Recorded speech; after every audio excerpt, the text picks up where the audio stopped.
So we're in Point Grey. That's UBC golf course right over there. UBC is right close by. This here is Blanca. We're at 6th and Blanca. And this house was built in 1932. We painted the outside for the owners, and now they are actually renting out the inside. And what we're going to be doing is painting it and getting it ready for the new renters. So come on in. So one of the big issues in these older homes is here's the paint that's on here, and you've got all these little chips in that. We've started, you can see this darker yellow, and what we did was we did some minor scraping and it was all coming off. That's definitely an issue in older houses where you've got inner coat adhesion. It's basically, it fails down to a layer because the guys at one point in time didn't prep it.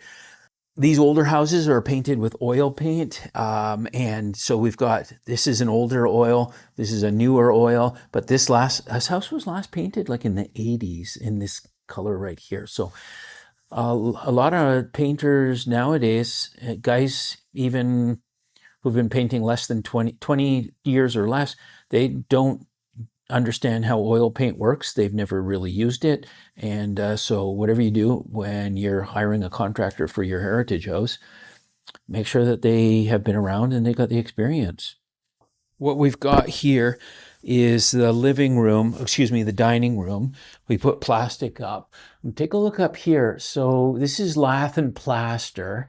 You can see that they put wallpaper. So this house is built in 1932, so there's lots of strips of wallpaper, but you can see what's happened is the wallpaper has delaminated, and what you can see is a powdery residue, and that's the old lath and plaster ceiling. And you can see all these little, like, I almost liken them as to varicose veins, but they're little cracks.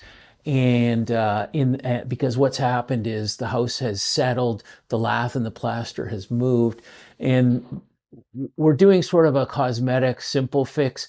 Ideally, we would either redo the whole ceiling or we'd put like a mesh.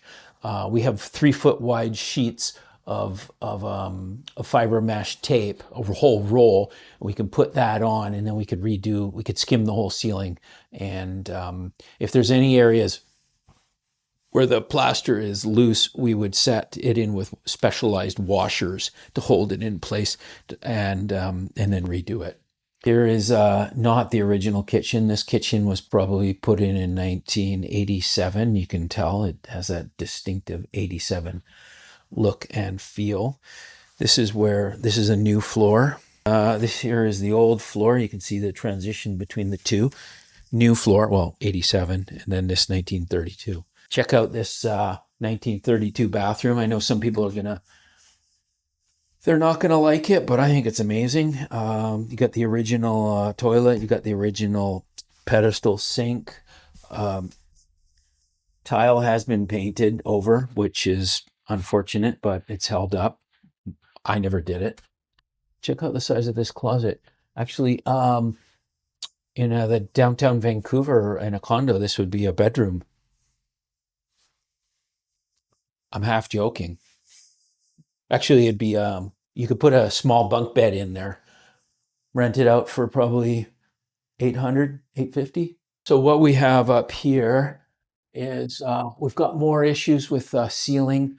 You can see how we've scraped it back, and you can see the issue. So what we're going to do is scrape that back. Then we're going to use a specialized primer called Emulsibond, which is a phenomenal primer for something like this.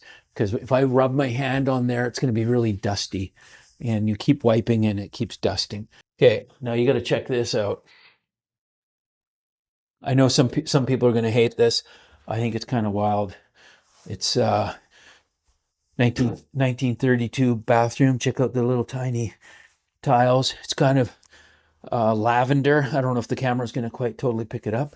Original sink, original toilet, original tiles.